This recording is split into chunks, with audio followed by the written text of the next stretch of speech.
The millionaire was intrigued when he saw her mess up the job interview. The young woman, desperate, barged into the wrong room and apologized. No one expected that confusion to win his heart. The mistake of a few minutes changed her life and his. If this story interested you, don't forget to subscribe to our channel and tell us which city you're watching from. We'll continue. Emma nervously adjusted the collar of her only formal blouse while observing her reflection in the elevator mirror. Her trembling fingers tried to tame a rebellious strand of hair that insisted on escaping from her improvised bun. Her heart beat rapidly, mixing anxiety and hope in equal doses. This job interview represented much more than a simple opportunity. It was the chance to completely change the course of her life. The elevator doors opened on the 20th floor of the imposing commercial building, revealing a sophisticated environment that made Emma swallow hard. The polished marble floor reflected the lights like a mirror, and executives in impeccable suits moved with the confidence of those who belonged to that corporate universe. She felt even more out of place, clutching her worn folder against her chest as if it were a shield. "Miss?"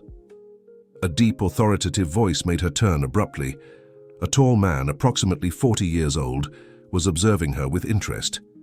His green eyes conveyed an intensity that made her instinctively step back. "You must be the candidate for the personal assistant position." Emma opened her mouth to correct the misunderstanding, but the words got stuck in her throat. The man continued, quickly consulting his wristwatch. "I'm Alexander Hayes, CEO of the group. I was eager to meet you. Please follow me." Before she could process what was happening, Emma found herself being led down an elegant corridor to a meeting room with a panoramic view of the city. Her brain was screaming for her to explain the misunderstanding, but something stopped her. Perhaps it was her desperation for a job. Perhaps it was fate playing one of its tricks. "So tell me about your experience," Alexander said, settling into his leather chair while gesturing for her to sit. Emma took a deep breath. At that moment, she made a decision that would change her life forever. She would be completely honest, except for the small detail of being in the wrong place. "To be honest, Mr. Hayes, my professional experience is limited," she began, surprising herself with the firmness in her own voice. "But what I lack in experience, I make up for with dedication and willingness to learn. I grew up taking care of my grandmother and managing our small house with limited resources. I learned to be organized, efficient, and most importantly, to solve problems creatively."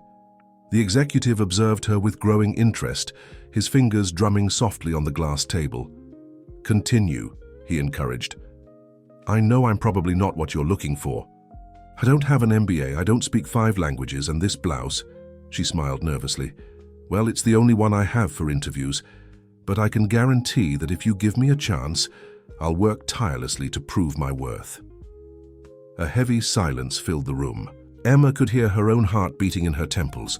Alexander stood up, walked to the window, and spent a few moments contemplating the city. "You know, Miss Emma, in the last few months I've interviewed dozens of candidates with impeccable resumes. All of them tried to impress me with their achievements, connections, and extraordinary skills." He turned to face her. "But you're the first one who impresses me with your honesty." The rest of the interview flowed in a surprisingly natural way. Alexander asked questions about her life, her aspirations, her way of dealing with challenges. Emma answered everything with disarming sincerity, momentarily forgetting the intimidating environment around her.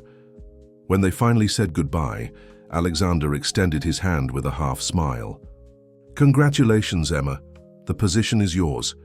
My secretary will contact you today with the details. I expect you Monday at 8 o'clock sharp." Only when she was back in the elevator, heading to the ground floor, did Emma allow reality to hit her with full force. She had gotten a job far above her qualifications, at one of the largest companies in the country. And all because of a misunderstanding she didn't have the courage to correct. As she walked down the busy sidewalk, her mind was already anticipating the challenges she would face. How would she manage to adapt to that world so distant from her reality? How would she learn all the necessary tasks? And what would happen when they discovered she wasn't the candidate they expected? The afternoon sun cast elongated shadows across the buildings, and Emma smiled to herself. Regardless of what the future held, One thing was certain. Her life was about to change completely. What she didn't yet know was how much her heart would also be affected by that twist of fate. Emma's first week at her new job was a roller coaster of emotions and discoveries. Each morning brought with it a new dose of anxiety as she tried to navigate the complex corporate world that was now part of her life. Alexander Hayes' schedule was a labyrinth of commitments, meetings, and events that needed to be coordinated with millimetric precision. On her third morning, Emma faced her first major challenge. She confused the times of two important meetings, causing Alexander to arrive late to a meeting with international investors. The look of disappointment he gave her made her stomach sink. But instead of despairing, she spent the entire night studying and developing her own organization system. "Hayes, I need you to review these contracts by tomorrow," said Henry, one of the directors, depositing a stack of documents on Emma's desk. She was still adapting to being called by her boss's surname, as was customary in the company for personal assistance. "Of course, Mr. Henry," she responded automatically, though her heart raced at seeing the quantity of papers. She would need to understand every detail before presenting them to Alexander. In the middle of the afternoon, while balancing a tray with coffee for an important meeting, Emma tripped in her newly purchased heels. The hot liquid spilled over crucial documents that were on the meeting table. The silence that followed was deafening. I'm so sorry," she stammered, her hands trembling as she tried to save the papers. To her surprise, Alexander rose calmly and began to help her. "Accidents happen," he said in a low voice, just for her to hear. "What matters is how we handle them." That small gesture of understanding gave Emma new energy. In the following hours, she worked tirelessly to recover the lost information, reorganize the schedule, and ensure that nothing was left pending. As the days passed, Emma began to develop her own dynamic. Her sincerity and dedication won over even the most skeptical employees. She learned quickly, absorbing each new piece of information like a sponge, and her ability to solve problems creatively didn't go unnoticed. "How did you convince Mr. Richards to reschedule the meeting?" asked Christina, one of the longest-serving secretaries, after Emma resolved a complex scheduling overlap. "Oh, I just noticed that he always speaks about his granddaughter with great affection," Emma smiled. "So I mentioned that at the original time he would miss her ballet recital. He changed the meeting right away." Alexander observed his new assistant with growing admiration. There was something unique about her way of working, a mixture of efficiency with humanity that he rarely found in the corporate environment. Even her mistakes were faced with refreshing honesty. One afternoon, after a particularly challenging day, Alexander called her into his office. Emma entered apprehensively, fearing that she had finally committed an irreparable error. "Emma," he began, his voice softer than usual, "you've been doing much better than I expected." She felt her face flush. "Thank you, sir. I'm trying very hard to learn. I can see that. And that's why I have a proposal for you." Alexander stood up, walking to the window. "In the coming months, I'll have a series of important social events. Dinners, inaugurations, charity parties. These are crucial occasions for business." Emma nodded, already anticipating an even longer list of responsibilities.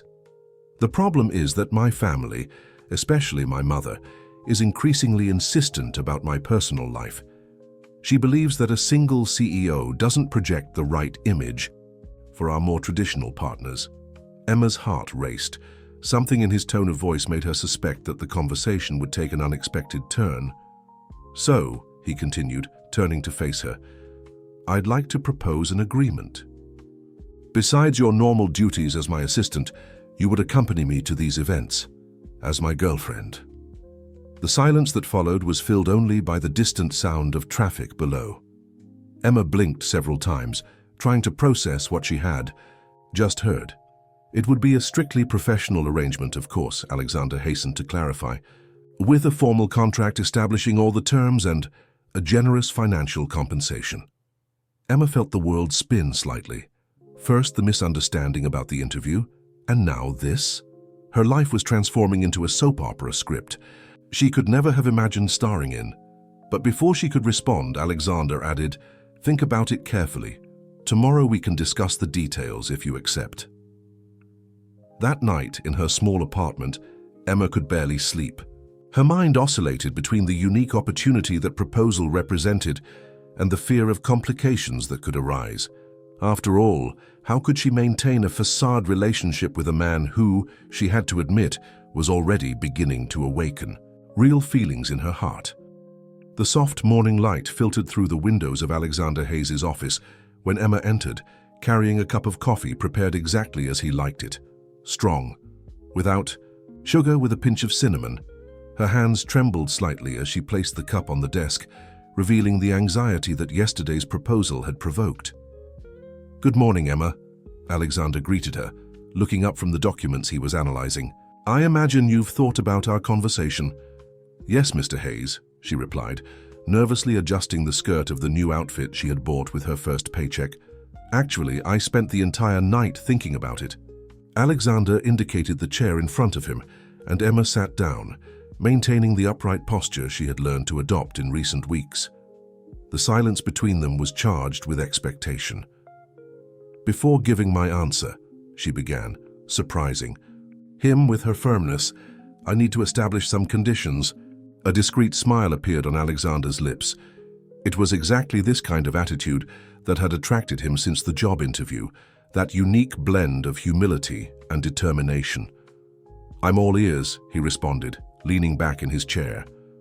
"First, I want to keep my job as your assistant, regardless of what happens with this agreement. Second, we need to establish clear boundaries of behavior in public and private.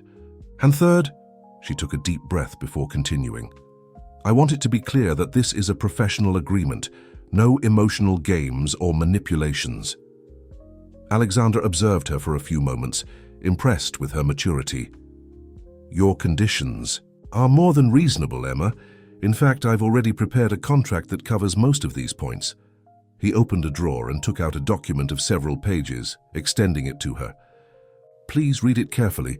We can make adjustments if necessary." Emma spent the next hour meticulously reading each clause. The contract was surprisingly detailed, covering everything from expected behavior at social events to how they should interact on social media. One clause in particular caught her attention. Any real emotional involvement between the parties was expressly prohibited. "Any objections?" Alexander asked, noticing her hesitation on that page. "No," she answered, quickly, perhaps too quickly. "It just seems so cold to put emotions in contractual terms." "It's precisely to avoid complications," he explained, his voice assuming a more serious tone. "I've seen professional relationships destroyed by poorly managed feelings. We can't take that risk." Emma nodded, ignoring the strange tightness she felt in her chest. After all, she wasn't there to fall in love. She was there to work and now to play a role. "When do we start?" she asked, taking the pen he offered. "We have a charity dinner this Saturday. It will be your first official appearance as my girlfriend." Alexander paused, observing her carefully. "We need to work on your presentation. I'll arrange a personal stylist and an etiquette consultant." "Don't you trust my social skills?"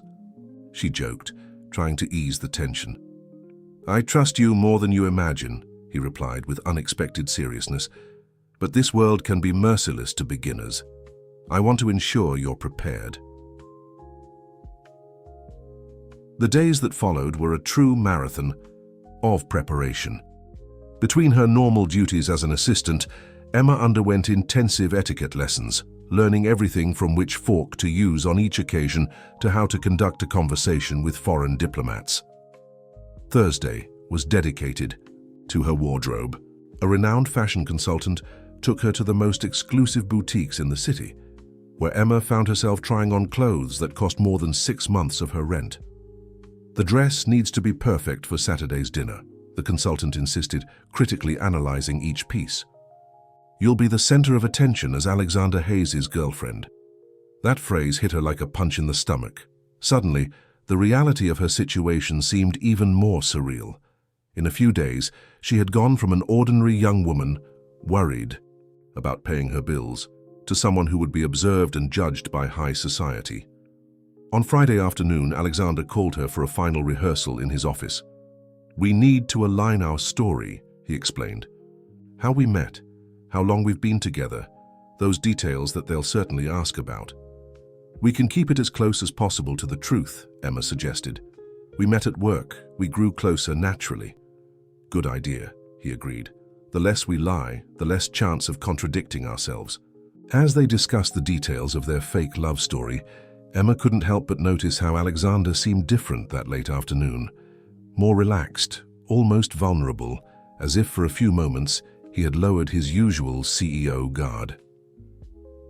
"Are you nervous?" "About tomorrow?" he asked softly when it was already getting dark. "A little," she admitted. "Actually, a lot. What if I make a mistake? If I embarrass you?"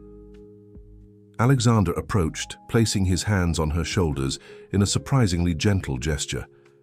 "Emma, I trust you. Your authenticity is your greatest asset. Don't try to be someone else, just be yourself, but in a party dress."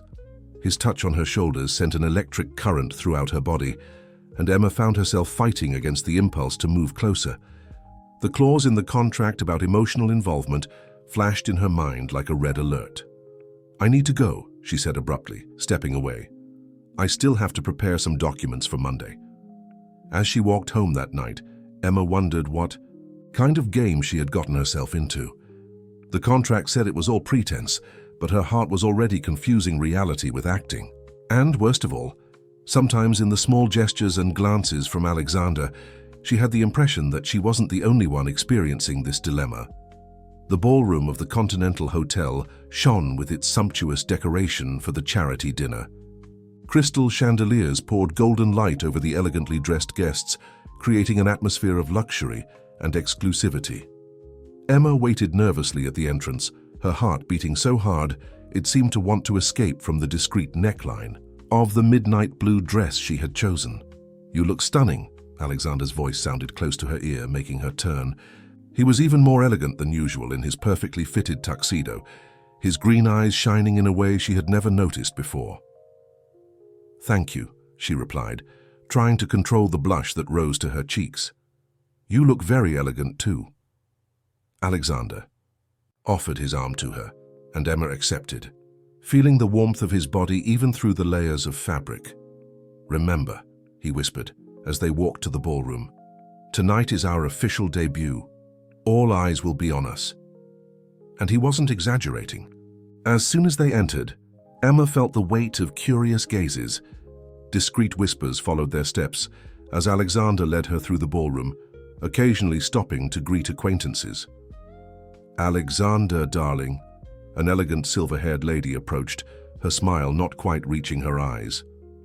"What a wonderful surprise, I didn't know you were dating." "Good evening, Mrs. Eleanor," Alexander replied with a polite smile. "Allow me to introduce Emma Hayes."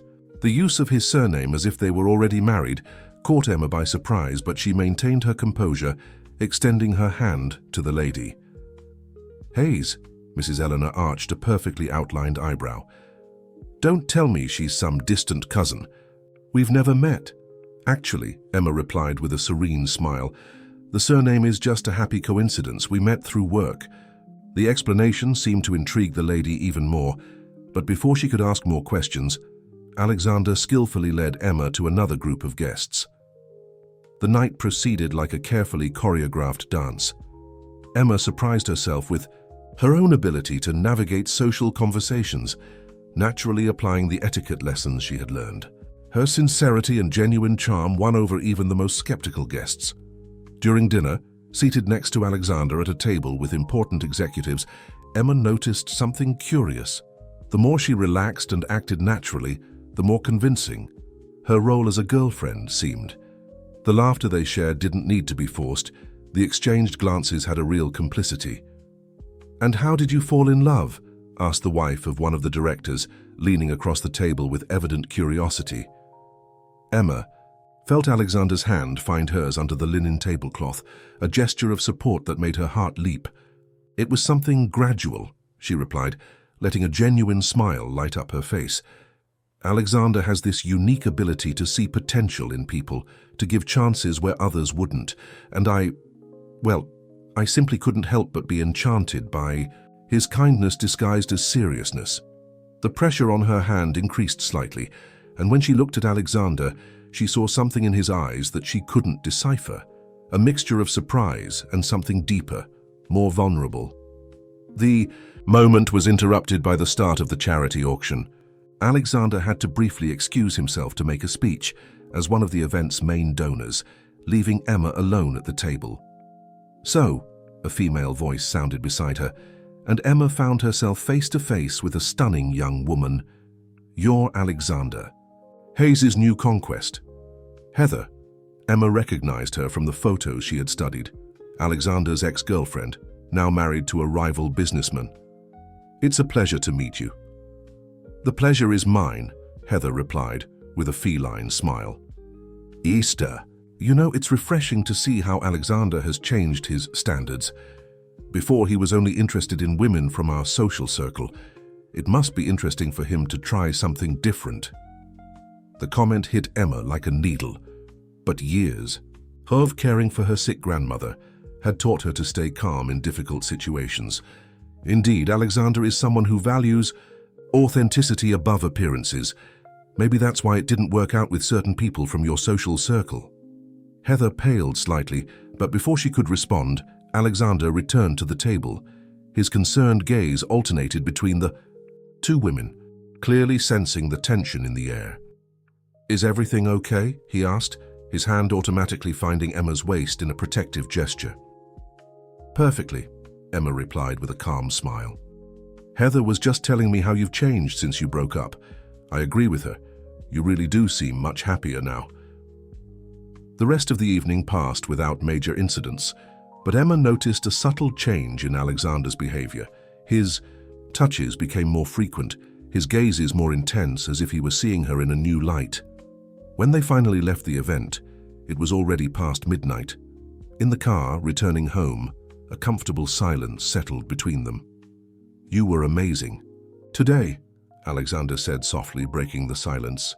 "You exceeded all my expectations."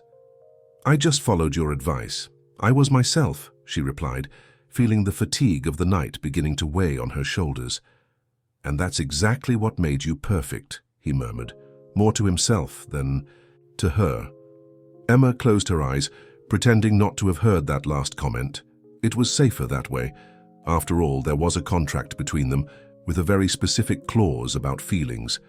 The problem was that her heart seemed not to have read that part of the agreement. The weeks that followed transformed into an increasingly complex dance between reality and pretense. Emma balanced herself between her duties as an assistant during the day and her role as Alexander's girlfriend at evening events. What started as calculated acting was dangerously beginning to blend with real feelings. On a particularly busy morning, while organizing Alexander's schedule, Emma was surprised by an unexpected call. "Darling," the elegant voice of Victoria Hayes, Alexander's mother, sounded from the other end of the line. "I finally got your direct number. We need to have lunch together today." Emma felt her stomach drop. At social events, her encounters with Victoria had been brief and superficial. A private lunch was something completely different. "Mrs. Hayes, she began, but was quickly interrupted. "Victoria, please, after all, you're practically family now. I'll expect you at Le Petit at 1 p.m. I don't accept no for an answer." Before Emma could argue, the call ended. She looked at the phone as if it were a bomb about to explode. "Problems?" Alexander's voice made her jump in her chair. He was standing at the door of her office, observing her with an amused expression. "Your mother just summoned me to lunch," Emma replied, still stunned. "How did she get my number?" Alexander laughed, but there was a note of concern in his eyes. "My mother has her methods. Want me to make up an excuse for you?" Emma considered the offer for a moment, but shook her head. "No. If we're going to do this right, I need to face all situations, including your mother." Lunch at Le Petit was exactly as Emma imagined an elegant interrogation would be. Victoria Hayes, impeccable in her Chanel suit, alternated seemingly innocent questions with observations as sharp as needles. "So, Emma, tell me about your family," Victoria asked, delicately cutting her salmon. Which branch of the Hayes are you from? Actually, Mrs. Victoria. Emma quickly corrected herself. I'm not related to Alexander. As you probably know, we met through work. Ah, yes, Victoria smiled, but her eyes remained calculating. It must be fascinating for you, this new world, so different from what you were used to. Emma felt the veiled blow but maintained her composure. It really is a new world for me, but you know what's most fascinating? Discovering that deep down people are surprisingly similar, regardless of the world they belong to. Victoria raised an eyebrow, clearly not expecting that response. And what exactly do you mean by that? That we all want the same basic things. To be happy, to achieve our dreams, to protect those we love, Emma replied, sustaining her mother-in-law's gaze. The only difference is that some have more resources to achieve this than others. A tense silence settled at the table. Victoria studied Emma as if seeing her for the first time. You're different from what I expected, Victoria finally said, her voice taking on a softer tone. When Alexander started appearing with you at events, I thought you were just another gold digger. And now? Emma dared to ask. Now I'm beginning to understand what my son saw in you. Victoria paused, taking a sip of wine. But I still worry. This world can be cruel to people who are different. Different doesn't mean inferior, Emma responded firmly. And as for cruelty, well, I learned early on that true strength isn't in avoiding the blows, but in knowing how to get up after them. The rest of lunch flowed in a surprisingly pleasant manner. Victoria, although not entirely convinced, seemed at least intrigued by the young woman who had won over her son. When Emma returned to the office, she found Alexander anxiously waiting for her. How was it? He asked as soon as she entered his office. I survived, she smiled, letting herself fall into a chair. Your mother is intense. I'm sorry about that, Alexander approached, leaning on his desk. She can be quite intimidating. You don't need to apologize, Emma replied, surprising herself with the sincerity in her own voice. Actually, I understand her. She's just protecting her son. Alexander observed her for a long moment, an indecipherable expression on his face. You always do that, you know? Do what? See the best in people, even when they don't deserve it. He leaned slightly toward her. It's one of the things I admire most about you. The comment made Emma's heart race. There were increasingly more moments like this between them, words and gestures that crossed the line of the professional, the agreed upon. Alexander, she began, her voice trembling slightly. We need to be careful. The contract, he repeated, abruptly moving away as if he had received a shock. Yes, of course, the contract. The rest of the afternoon passed in an uncomfortable silence. Emma immersed herself in her work, trying to ignore the tension in the air and the weight of the unspoken between them. But one question persisted in her mind. How long could they maintain that charade without their true hearts fully revealing themselves? The frantic rhythm of social events gave no respite. Each week, new commitments emerged that required the presence of the couple of the moment, as the press was beginning to call them. Emma and Alexander had become a constant presence in society columns, their seemingly improbable love story capturing the public's imagination. On a Friday night, during a cocktail launch of a new venture by the group, Emma observed Alexander from afar, animatedly conversing with a group of investors. He was particularly elegant that night, and his smile, even if professional, illuminated his entire face. He's different, isn't he? A familiar voice pulled her from her thoughts. It was Christina, the company's longest-serving secretary, who had worked with Alexander for more than a decade. Different how? Emma asked, trying to disguise her interest. Lighter, more happy. Christina smiled knowingly. I haven't seen him like this since before the incident with Isabella. The name made Emma freeze. In all her studies about Alexander's life, that name had never appeared. Isabella. Christina seemed to realize she had said too much. Oh dear, I'm sorry, I thought you knew.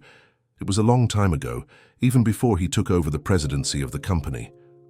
At that moment, Alexander spotted them and began walking in their direction. Christina quickly excused herself, leaving Emma with more questions than answers. "Is everything okay?"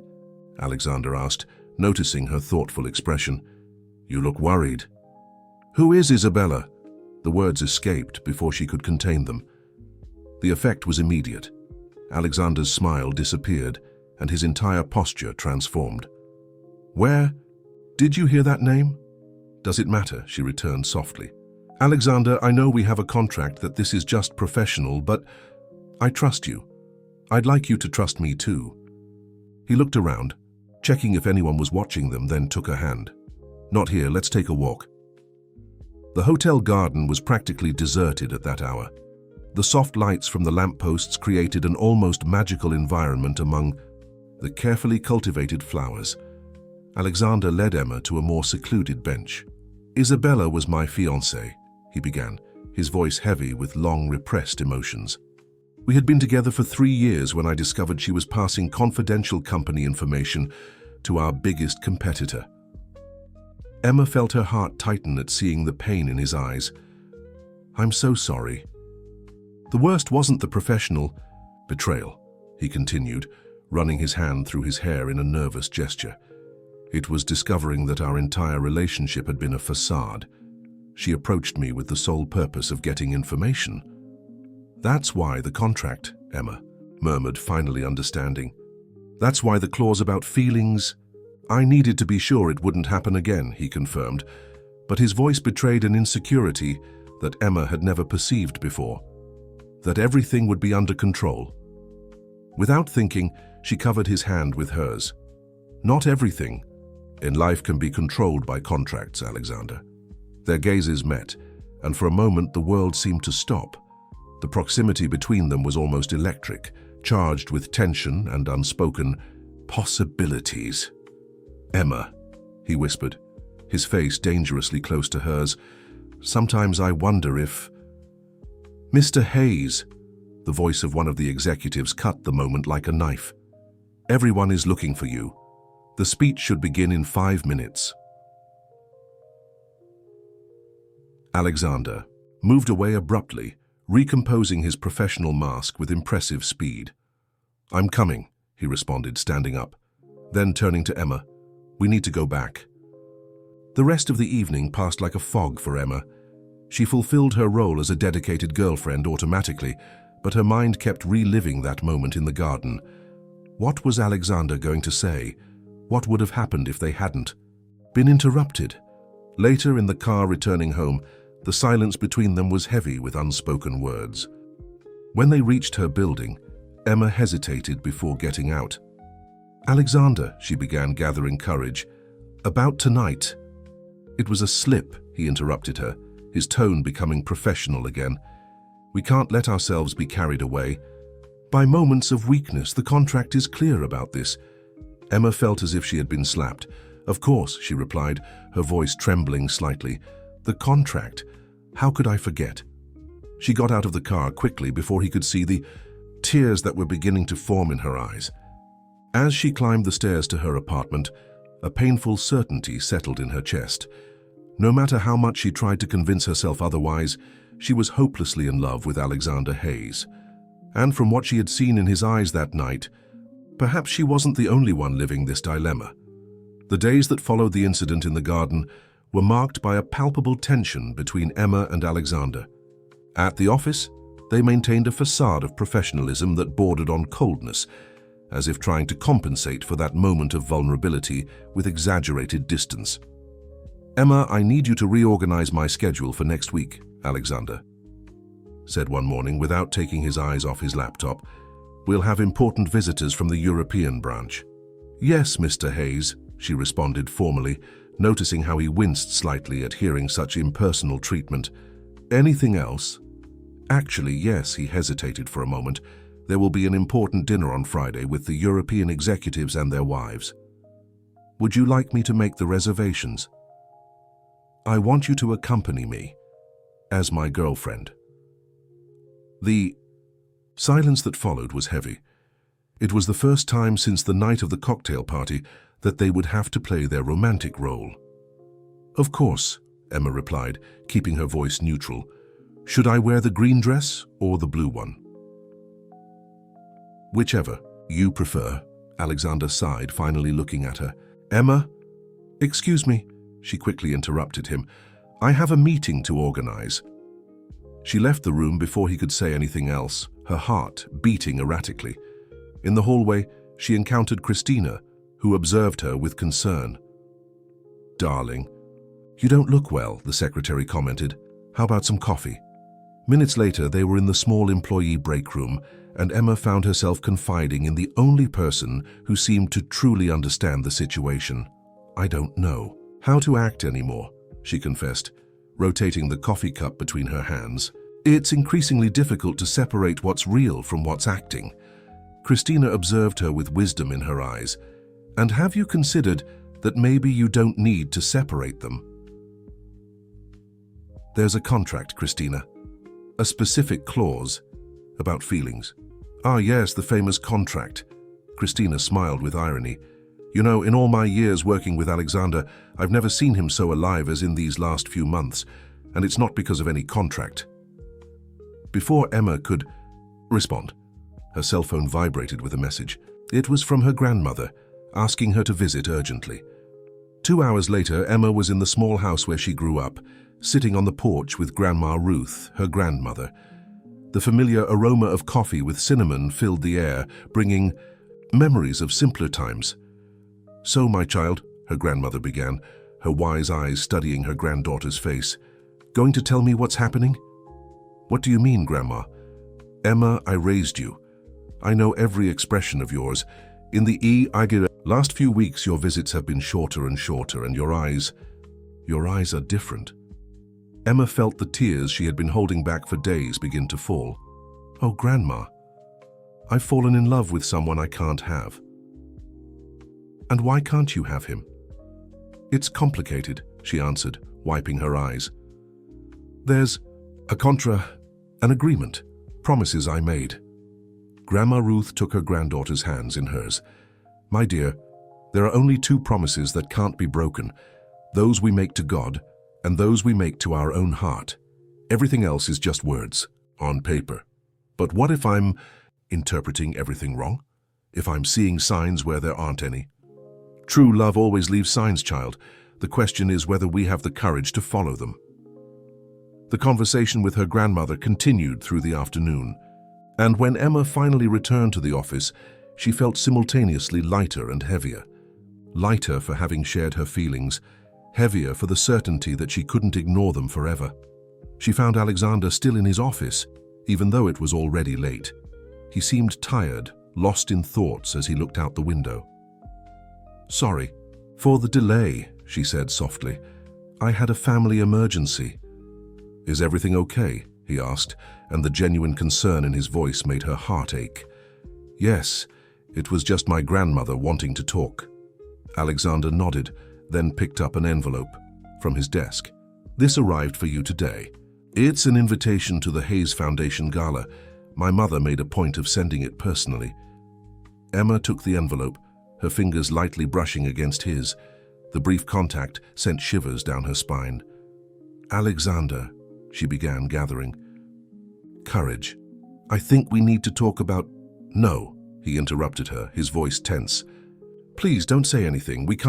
I can't... The silence that followed was deafening. Emma could hear her own heart beating, could feel the weight of the unspoken words between them. All right, she finally said, her voice barely a whisper. Tomorrow we'll review the details for dinner with the Europeans. As she walked home that night, her grandmother's words echoed in her mind. True love always leaves signs. The problem, Emma realized, was that sometimes the signs pointed to a path that seemed impossible to follow. The dinner with the European executives was taking place at the most exclusive restaurant in the city. Emma was stunning in a red dress. She had chosen especially for the occasion, trying to ignore the fact that the color was Alexander's favorite. You look impressive, Alexander commented when he picked her up at home, his eyes taking in every detail of her appearance. Thank you, she replied softly. You look very elegant too.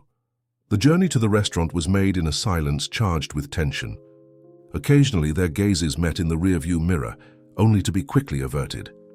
At the restaurant they were greeted by Pierre Fontaine, the main executive of the French branch, accompanied by his wife and young son, Jean-Pierre, who was temporarily helping with the family business. "Ah, so this is the famous Emma," Pierre exclaimed with his strong French accent. "The photos in the newspapers do not do justice to your beauty." Emma blushed slightly, feeling Alexander's hand tighten possessively around her waist. The gesture didn't go unnoticed by Jean-Pierre, who observed the scene with interest. During dinner, conversation flowed naturally between business and pleasantries. Emma surprised everyone with her knowledge of French wines, the result of the intensive classes she had taken for her social appearances. "Impressive," Jean-Pierre commented, leaning toward her. "You must have spent some time in France." "Actually, I just studied a lot," she responded modestly. "I've always been fascinated by French culture." "You know," Jean-Pierre continued, his European charm evident, "we're planning to open a branch in Paris.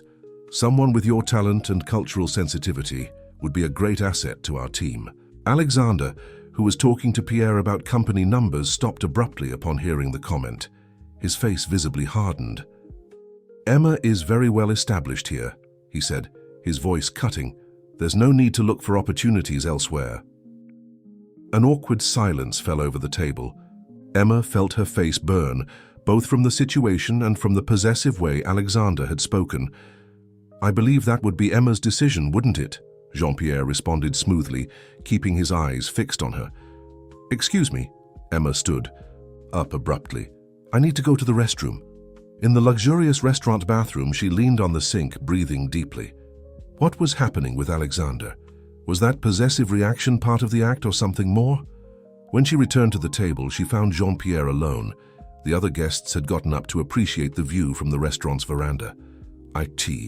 "Apologize if I caused any discomfort," he said sincerely. "It wasn't my intention to create tension between you and Alexander." "Don't worry," she replied, trying to smile. "Alexander can sometimes be a little protective." "Protective?" Jean-Pierre laughed softly. "I would say jealous, and from what I saw today, with reason." Emma felt her heart race. "I don't know what you're talking about." "Ah, ma chérie," he smiled knowingly. "True love is impossible to hide, even when we try to deny it." Before Emma could respond, Alexander returned to the table. His eyes narrowed at seeing the two conversing intimately. "Emma," his voice was tense, "it's getting late. I think we better go." The way back was even more silent than the journey there. Emma could feel the tension emanating from Alexander, his hands gripping the steering wheel with unnecessary force. "Were you really considering his offer?" Alexander finally asked when they stopped in front of her building. "What offer?" "Paris, the French branch."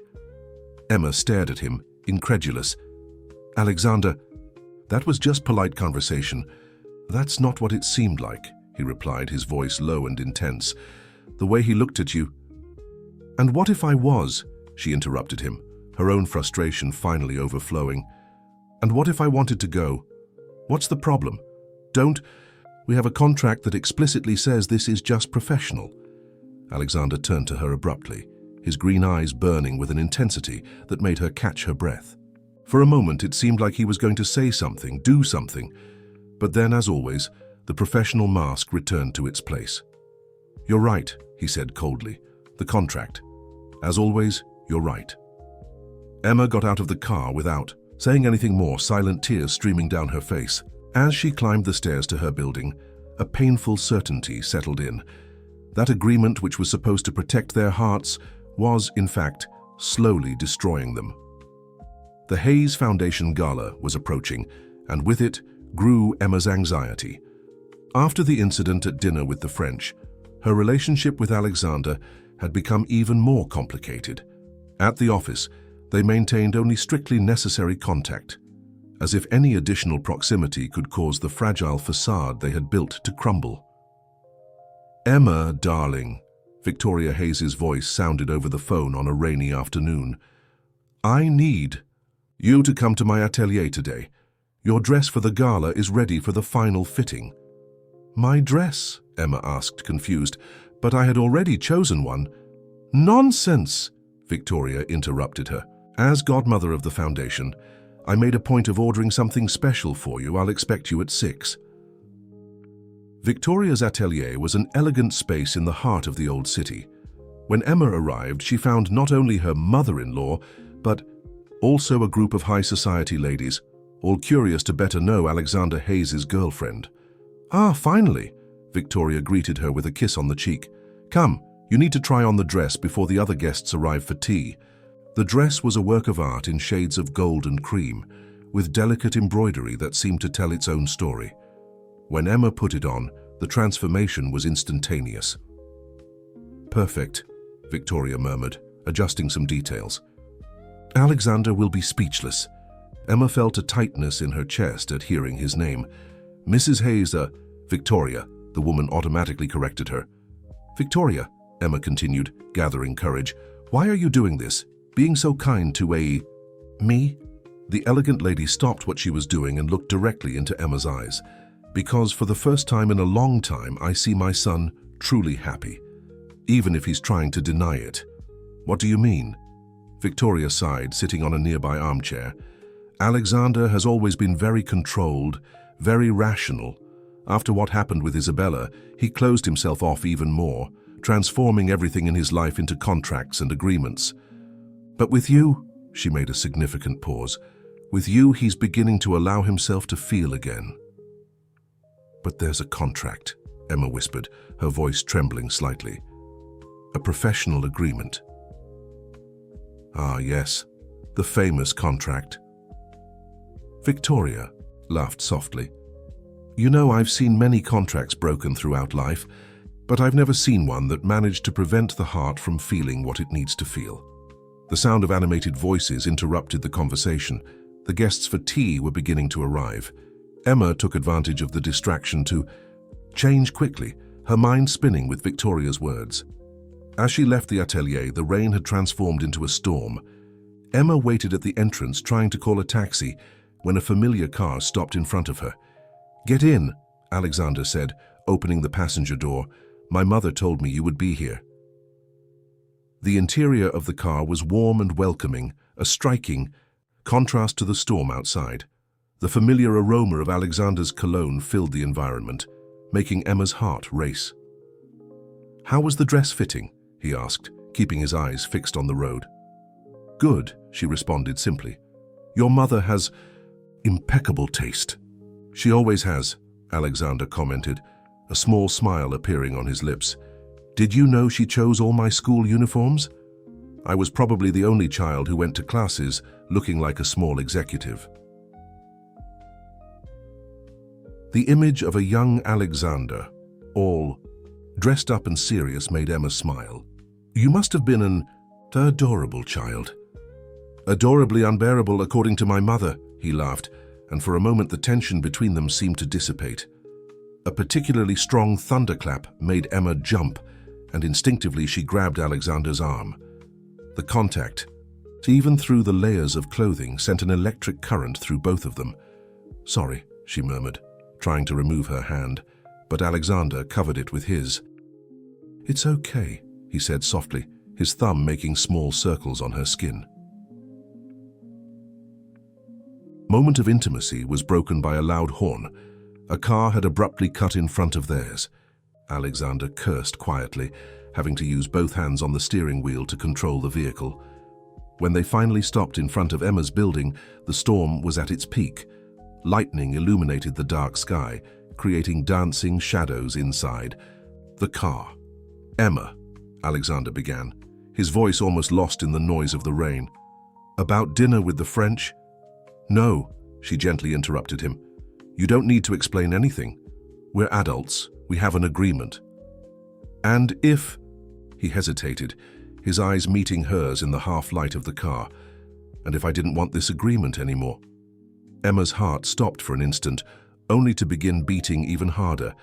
But before she could respond, Alexander's phone rang insistently.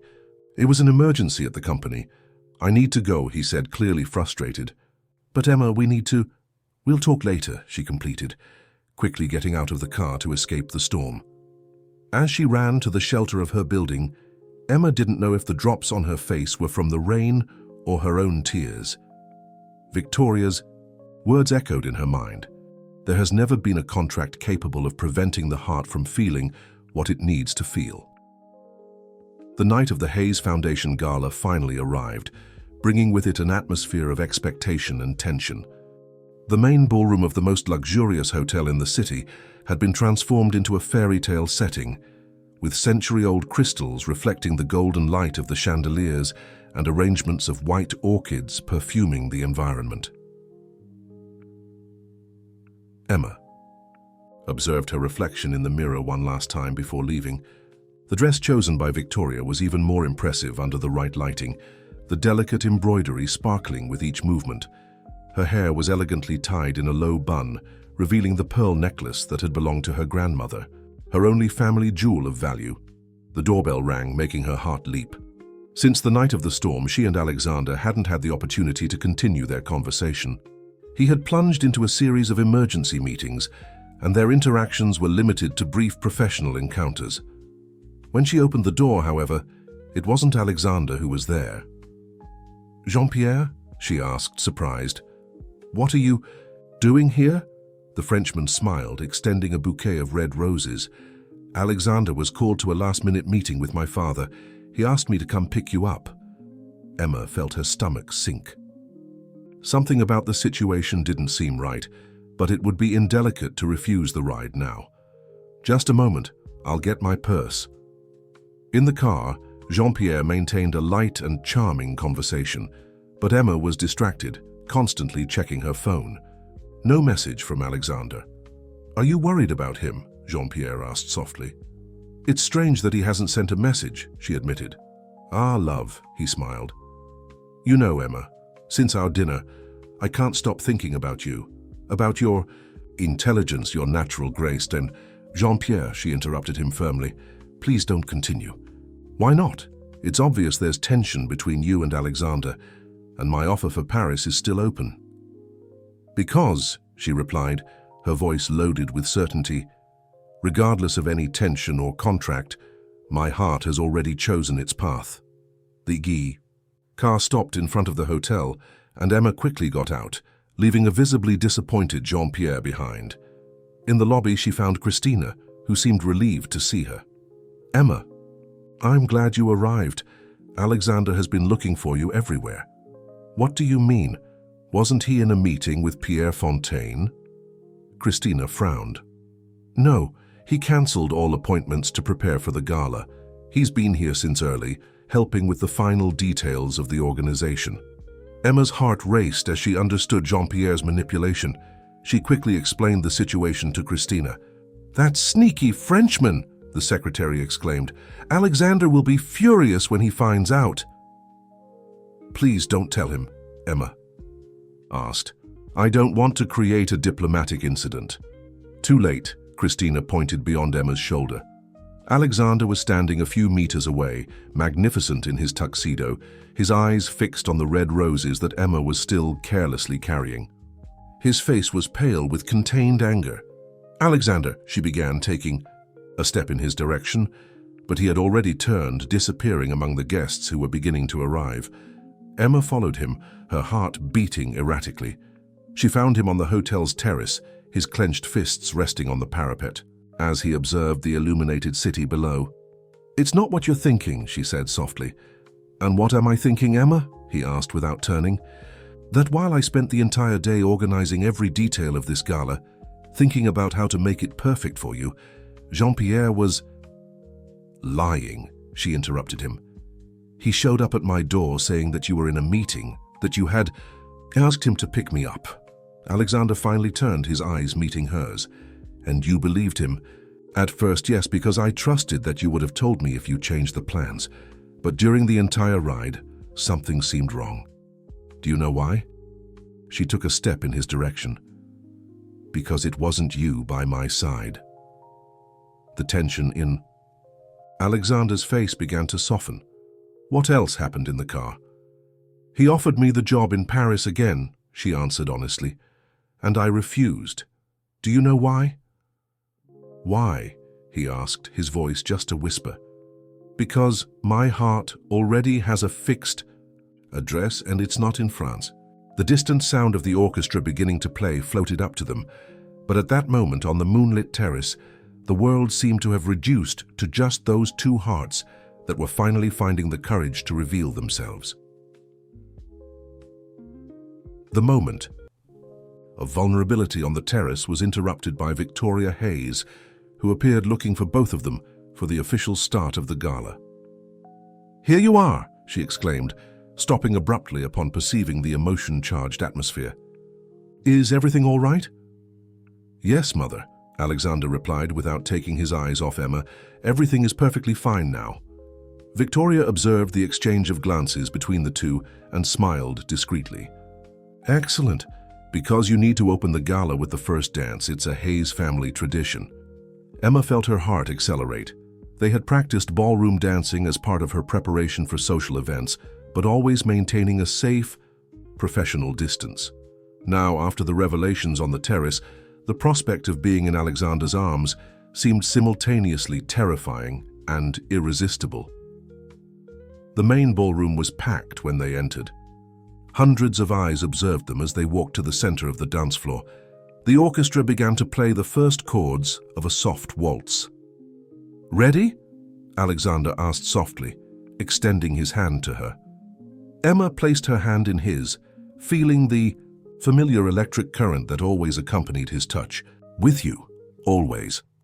Alexander pulled her close, much closer than during practice. His right hand rested firmly on her waist, while his left held hers against his chest. Emma could feel the beats of his heart, as accelerated as her own. "Everyone is watching," she whispered as they began to move to the sound of the music.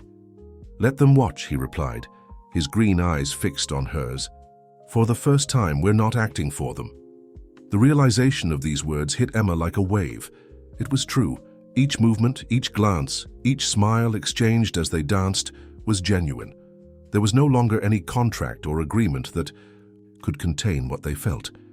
From the other side of the ballroom, Jean-Pierre observed the scene with a sour expression, while Victoria Hayes smiled satisfied beside her society friends. "Look at them," one of the ladies commented. "They look like they stepped out of a fairy tale." "Better than that," Victoria replied. "They look truly in love." The waltz continued, and Emma and Alexander danced as if they were alone in the ballroom, lost in their own world. When the music came to an end, other couples joined them on the floor, but they continued dancing, reluctant to break the enchantment of the moment. "Emma," Alexander murmured close to her ear, "we need to talk about everything." She nodded, feeling both anxiety and relief. "Now?" "Not here," he replied, skillfully guiding her among the other couples to a side door that led to a private garden of the hotel. The garden was an oasis of tranquility compared to the bustle of the gala. Ancient fountains murmured softly among flower beds, and the full moon bathed everything with its silvery light. "About the contract," Alexander began, his voice tense. "No," Emma gently interrupted him, placing a finger on his lips. "Enough of contracts, enough of agreements, enough of pretending that what we feel can be controlled by clauses on a paper." Alexander took her hand that was on his lips and kissed it softly. "You're right, as you've always been since the first day when you walked into the wrong room for a job interview." Emma's eyes widened in surprise. You knew?" A mischievous smile appeared on his lips. "Of course I knew. The real candidate arrived 10 minutes after you, completely confused. But something about you, your honesty, your determination, I couldn't let you go." "Why did you never tell me?" "For the same reason you never confessed the mistake. Sometimes fate knows better than we do what needs to happen." The music from the gala reached them like a distant echo, but there in the moonlit garden, the world seemed to have reduced to just that moment, that truth long contained. "And now?" Emma asked, her voice just a whisper. "What happens when we break all the rules that we ourselves created?" Alexander pulled her closer, one of his hands gently caressing her face. "Now? Now we begin to write our own story. Without contracts, without protocols, just... The rest of his words was lost when his lips finally found hers in a kiss that had been delayed for too long. It was a kiss that spoke of all the contained moments, of all the denied feelings, of all the truths that their hearts always knew, even when their minds tried to deny them. When they separated, both were breathless, but smiling. The sound of applause made them turn quickly. Victoria Hayes was standing at the entrance to the garden, tears of happiness in her eyes. "Finally," she exclaimed, approaching to embrace them. "I thought I would have to tear up that ridiculous contract myself." The days that followed the gala were a roller coaster of emotions and changes. The news of the true romance between Alexander Hayes and his assistant quickly spread through the city's social circles, generating a mixture of surprise, envy, and admiration. At the company, the dynamic between them also changed. They no longer needed to pretend indifference or maintain a forced professional distance. However, Emma made a point of maintaining her impeccable professional posture, proving that her relationship with Alexander did not interfere with her competence. "Miss Hayes," called Henry, one of the oldest directors, entering her office one morning. "We need to talk." Emma felt a chill in her stomach. Since her relationship with Alexander had become real, she had been waiting for some kind of professional retaliation. "Yes, Mr. Henry?" The executive sat down, his face serious. "As you might imagine, the board is concerned about the situation between you and Alexander." "I understand," she responded calmly. "And what exactly concerns them? My work continues to be impeccable, as you can verify from the monthly reports." "It's not your work that concerns us," Henry clarified. "It's the possibility of conflicts of interest." Emma took a deep breath before responding. "Mr. Henry, when I accepted this job, it was on my own merits, even if initially due to a twist of fate, and I intend to keep it for the same merits." "Actually," a familiar voice sounded from the door, "she's not going to keep this job." Emma and Henry turned to find Alexander standing at the entrance, an enigmatic smile on his lips. "What do you mean?" Emma asked, her heart racing. Alexander entered the office carrying a folder. "The board is right to be concerned about conflicts of interest. That's why I have a different proposal." He opened the folder, revealing a detailed project. "The Hayes Foundation is expanding its activities. We want to create a professional training program for low-income youth, offering not only technical training, but also preparation for the corporate environment." Emma's eyes widened as she understood where he was going. "And we need someone who deeply understands both worlds," Alexander continued. "Someone who knows both the needs of these young people and the demands of the corporate market." "You want me to direct the program?" Emma asked, her voice trembling slightly. "Actually," Alexander smiled, "I want you to be the president of the foundation. No one better than you to transform lives through the same opportunities that changed yours." Henry observed the scene with a mixture of surprise and admiration. "Well," he said, standing up, "I think that resolves our concerns about conflicts of interest." When they were alone, Emma was still processing the proposal. "Alexander, it's incredible. But are you sure? It's a huge responsibility." He approached, taking her hands in his. "I'm as sure of this as I am of what I feel for you. In fact," he hesitated for a moment, "there's one more thing I want to show you." He led her to his office, where on his desk was a familiar document. It was the contract they had signed months ago, the one that had tried uselessly to regulate their feelings. "What do you think about doing this?" Alexander asked, taking the contract and tearing it into pieces. Emma laughed, feeling a wave of relief and happiness. "I think it was more than time."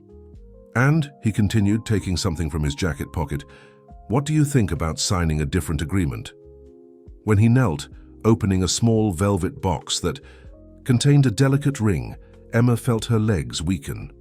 "This," Alexander said softly, "is a lifetime contract, without clauses about feelings, without emotional restrictions, just two people who discovered that true love cannot be controlled by any paper." Tears of happiness streamed down Emma's face as she nodded, unable to form words. When Alexander slid the ring onto her finger, the entire office, which had discreetly gathered at the door to watch the scene, erupted in applause. Christina, who was openly crying, was the first to embrace them. Finally, that hardhead realized what we all knew for months. Victoria Hayes, who apparently had been complicit in organizing the proposal, appeared with a bottle of champagne. "To the new agreement," she toasted, winking at Emma, one that no lawyer needed to draft because it was written directly in the hearts. The news of Alexander Hayes' engagement to his former assistant caused a furor in social media. Speculations about the relationship that had begun as a professional agreement and transformed into a true love story filled the pages of newspapers. However, Emma and Alexander were too busy with their new projects to pay attention to the comments. The headquarters of the Hayes Foundation occupied a recently restored historic building in the city center. Emma spent her first weeks as president immersed in meetings, planning and structuring the professional training program she had dreamed of creating. "What do you think of this space?" she asked Alexander as they walked through the wide hall. "That would be transformed into classrooms. We can create workstations that simulate different corporate environments." "It's perfect," he replied, observing not the space, but the gleam of enthusiasm in her eyes. "You're perfect for this." Emma smiled, still adapting to this new version of Alexander. More open, more expressive with his feelings. "You know what else I want to do? A special program for people who, like me, have potential but never had opportunities. That's why I chose you to lead this," he said, pulling her close. "You not only know their reality, but you also know exactly how to transform it." The sound of heels on the marble floor announced the arrival of Victoria Hayes, who came accompanied by a team of decorators. "Darlings," she exclaimed, embracing them both. "I've come to help with the wedding preparations. After all, we have only 3 months." Emma and Alexander exchanged amused glances. Since the engagement, Victoria had taken command of the preparations with an enthusiasm that bordered on obsession. "Mother," Alexander tried to argue, "we don't need anything too grand." "Nonsense," Victoria interrupted him. "The wedding of the year needs to be perfect, but don't worry, I've thought of everything." While Victoria discussed with the decorators about flower tones and arrangements, Emma pulled Alexander to a quieter corner. "Maybe we should tell her," she whispered. About our idea of using the wedding budget to expand the foundation's program." Alexander smiled, softly kissing her forehead. "I think that will have to wait. When my mother is in this mode, it's easier to let her dream." That night, after a long day of work, Emma went to visit her grandmother. She found Grandma Ruth on the porch, her favorite place, knitting what appeared to be a small baby jacket. "Grandma," Emma exclaimed, sitting beside her, "it's still way too early for that." The older woman smiled wisely. "It's never too early to dream about the future, my child. And speaking of the future, how are the preparations going?" Emma sighed, leaning back in the rocking chair. "Victoria wants a wedding worthy of fairy tales. But you know what's funny? Every time I think about our future, it's not the parties or social events that excite me." "What is it then?" "It's thinking about how we can use our position to help others. Alexander and I have so many projects, so many dreams of social transformation." Grandma Ruth set aside her knitting for a moment, observing her granddaughter with pride. "You know, when you were little and played office with your dolls, you always included all of them in the important decisions, even the simplest ones. The oldest ones all had a voice in your games." Emma smiled at the memory. "You always said that true greatness is in elevating others along with ourselves. And look at you now," her grandmother continued, tears of pride shining in her eyes. "Not only have you found your own path, but you're opening paths for so many others." The smell of coffee with cinnamon began to spread across the porch, the same aroma that had marked so many important conversations between them over the years. "Alexander called me this morning," Grandma Ruth commented casually while serving 2 cups. "Alexander, why?" "He wanted my permission for a surprise he's planning for you." The older woman smiled mysteriously. "And don't bother insisting, I promised I wouldn't tell you anything." Emma laughed, feeling her heart warm. This was exactly how she imagined true love, not just in grand gestures or extraordinary moments, but mainly in the small details, in subtle considerations, in the mutual respect that extended to all who were part of their lives. "Grandma," she said softly, "do you think it's possible to have everything? Love, career, purpose?" Grandma Ruth took her granddaughter's hand in hers, caressing the engagement ring that shone there. "My dear, you already have all that. The question now is, what will you do with all these blessings?" Emma looked at the starry sky, feeling a deep peace in her heart. Her grandmother was right. She had found not only love but also her purpose. And best of all, she had found someone who shared her dreams of making a difference in the world. The morning began differently from others. Emma found a note from Alexander on her desk at the foundation. "Meet me at our place at sunset. I have a surprise for you." Our place could only be the terrace of the building where it all began, where a twist of fate had changed their lives forever. Emma spent the day divided between her responsibilities and curiosity about what Alexander was planning. "Did you know about this?" she asked Christina, who had transferred from the company to work with her at the foundation. "Me? No. Wei," the secretary responded with a suspicious smile. "But if I did know, I couldn't tell you anyway." The hours dragged on until finally the sun began to set. When Emma arrived at the terrace on the 20th floor, she stopped in surprise at the entrance. The space had been transformed. Japanese lanterns hung from the ceiling, creating a soft, romantic illumination, and in the center was a table set for two. "Welcome to the place where it all began," Alexander's voice sounded behind her. Emma turned, and her heart almost stopped. He was dressed exactly as he had been on the day of the job interview, the same suit, the same blue tie that had caught her attention at that first meeting. "What is all this?" she asked, moved. "A celebration," he replied, guiding her to the table. "And a preview of your wedding present."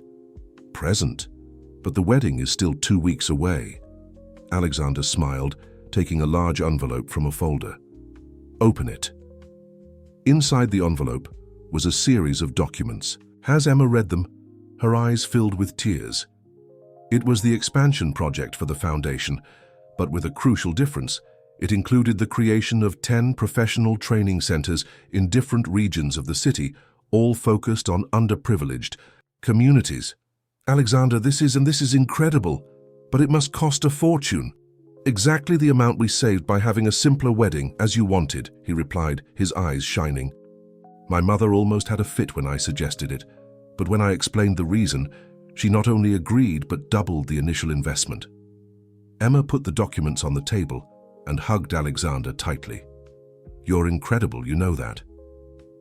"Actually," he said, holding her face between his hands, "you're the one who taught me to be like this. Before you, I was just numbers and contracts. You showed me that true leadership is in using our power to make a difference in others' lives." A waiter discreetly served glasses of champagne, and Alexander raised his for a toast. "To us, and to all the dreams we'll still achieve together." While they dined, they talked about plans for the new centers, about how they could impact even more lives, about the future they wanted to build together. The night was perfect, but Emma noticed that Alexander seemed slightly nervous, as if there was still something more. "There's one more thing," he finally said, standing up and extending his hand to her. "Come with me."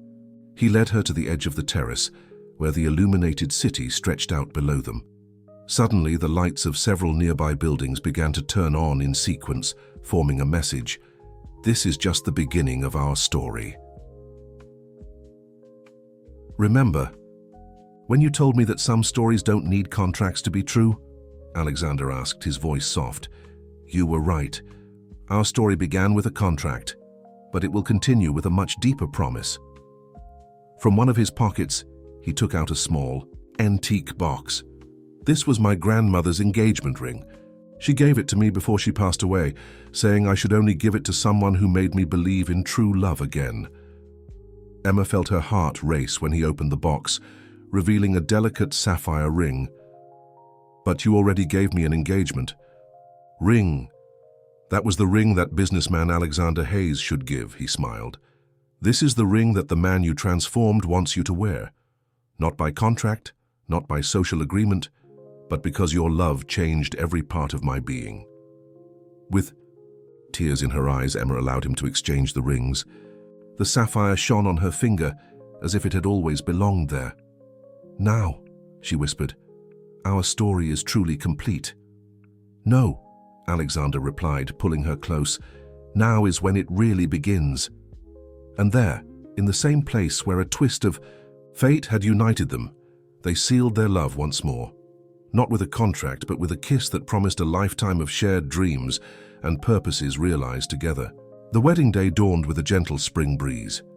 Emma woke up early in her old room at her grandmother's house, where she had decided to get ready for the ceremony. The walls still held her teenage dreams, now about to transform into a reality even more beautiful than she had ever imagined. Nervous, my child? Grandma Ruth asked, entering the room with a cup of the traditional cinnamon coffee. Strangely not, Grandma, Emma replied, accepting the cup with a smile. It's as if everything is finally falling into place. The wedding. Dress hanging near the window swayed gently with the breeze. It wasn't the extravagant model that Victoria had initially planned, but an elegant and simple design that perfectly reflected Emma's personality. The only concession to extravagance was a delicate hand-embroidered floral pattern on the veil, made by Victoria herself as a gift to her daughter-in-law. The morning passed in a whirlwind of preparations. Christina arrived early to help, along with a team of carefully selected professionals. Victoria appeared occasionally to supervise each detail, her usual criticisms now replaced by emotional smiles. "Something is different about you," Victoria commented while helping Emma with the veil. "You're radiant." Emma smiled, instinctively touching the sapphire ring on her finger. "It's happiness, Victoria. Pure and simple happiness." The wedding would be held in a small historic chapel in the countryside, just an hour from the city. The location had been chosen not for its grandeur, but for its meaningful simplicity. It was the same chapel where Emma's grandparents had married 50 years before. When it was time to leave, Grandma Ruth handed her granddaughter a small package. "What is this, Grandma?" "Open it," the elderly woman replied with tear-filled eyes. Inside was a delicate lace handkerchief, yellowed by time. "This handkerchief," Grandma Ruth explained, "was used at my wedding, at your mother's, and now it's yours." Emma hugged her grandmother tightly, feeling the love of generations of strong women flowing through that simple piece of fabric. The journey to the chapel was made in an antique car, decorated with white flowers. Emma observed the landscape, passing by the window, her heart overflowing with emotion. This wasn't just her wedding day.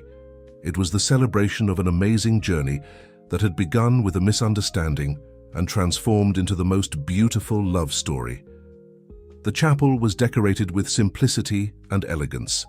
Paper lanterns hung from the century-old trees that lined the path, and a carpet of white petals marked the way to the altar. When the music began to play, Emma took a deep breath and took the first step. The aisle seemed infinite and at the same time too short. Her eyes found Alexander's, who waited for her at the altar, and the world seemed to disappear around them. He was stunning in his navy blue suit, but what caught attention most was his smile, open, sincere, completely free of the masks he used to wear. His eyes shone with contained tears when she finally reached his side. "You are absolutely perfect," he whispered, taking her hands. The ceremony was conducted with touching simplicity. Instead of traditional vows, Emma and Alexander wrote their own promises, words that spoke not just of love, but of partnership, purpose, and transformation. "Emma," Alexander began, his voice thick with emotion, "I promise to love you not just in moments of glory, but especially in challenges. I promise to be your partner in all dreams, no matter how impossible they seem. And I promise above all to continue growing and transforming by your side, because you make me want to be a better person each day." Emma wiped away a tear before beginning her vows. "Alexander, I promise to love you with the same truth that has united us since the first day. I promise to be your safe harbor and your biggest supporter, and I promise to never let contracts or social conventions define what our hearts know to be true." When the rings were exchanged, simple gold bands with their initials engraved, there wasn't a dry eye in the chapel. Victoria sobbed openly in the front pew, while Grandma Ruth smiled serenely, the ancient lace handkerchief clutched between her fingers. The kiss that sealed the union was more than a ritual gesture. It was the silent promise of a love that transcended any expectation, any convention, any contract. It was the official beginning of a story that had already been written in the stars long before. They realized it. The wedding reception took place in the chapel gardens, under a sky dotted with stars. Round tables scattered across the lawn accommodated the guests, while delicate lights hung between the trees created a magical atmosphere. Victoria. Hayes had finally found the perfect balance between elegance and simplicity. The decoration, although sophisticated, maintained a welcoming air that perfectly reflected the couple's style. "Everything is perfect, Mother," Alexander said, embracing Victoria during the party. "Exactly as we dreamed." "Well," she replied, with a mischievous smile, "I learned from your bride that sometimes less is more. Besides, the money saved goes to a much nobler cause." Emma, who was approaching at that moment, felt her heart warm at hearing her mother-in-law's words. It was amazing how true love had the power to transform not only those directly involved, but everyone around them. The couple's first dance was to the sound of a soft waltz, the same one they had danced at that gala where their feelings began to reveal themselves. This time, however, there were no masks, no protocols, just two hearts beating in perfect harmony. "Remember our first dance?" Alexander whispered as they twirled around the improvised dance floor. "How could I forget? It was when I realized I was completely in love with you, even knowing I shouldn't be. And I," he laughed softly, "was desperately trying to maintain control, follow the contract while my heart had already torn up all the clauses." In a corner of the garden, Christina and Grandma Ruth were animatedly conversing, sharing stories about the couple. "I knew from the first day," Christina confided. "The way he looked at her, I had never seen Alexander look at anyone like that before. And she," Grandma Ruth added with a wise smile, "would come home every night with her, eyes shining, even when she insisted it was all just professional." The most emotional moment of the night came when Alexander asked for everyone's attention for a special announcement. Hand in hand with Emma, he revealed that the first training center of the foundation would bear the name of Grandma Ruth.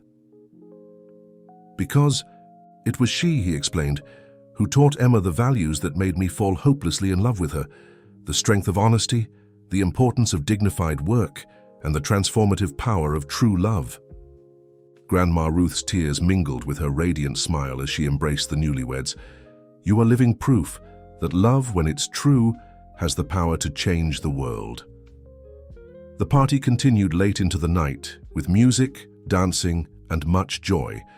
The guests commented on how they had never seen a wedding so elegant, and at the same time so welcoming, so full of meaning in every detail. Near the end of the night, Emma and Alexander escaped for a few moments to the chapel's old tower. From up there, they could see the entire celebration happening in the gardens. "Happy?" he asked, embracing her from behind as they observed the scene. "More than I ever imagined possible," she replied, leaning against him. "You know what's most incredible? That this is just the beginning." "The beginning of what?" "Of everything." Emma smiled, turning to face him. "Of our life together, of our projects, of all the dreams we'll still realize."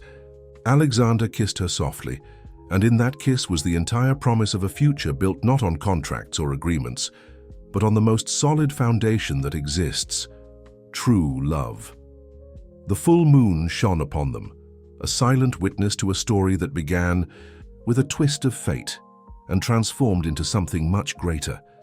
A story that proved that sometimes life's greatest successes begin with a supposed mistake, and that love, when it's true, has the power to rewrite any story, tear up any contract, and transform two separate paths into a single wonderful journey. The honeymoon on the Mediterranean coast was like a dream. Emma and Alexander spent 2 weeks exploring small seaside villages, discovering not only enchanting places, but also more about each other. Away from work pressures and social obligations, they could simply be themselves.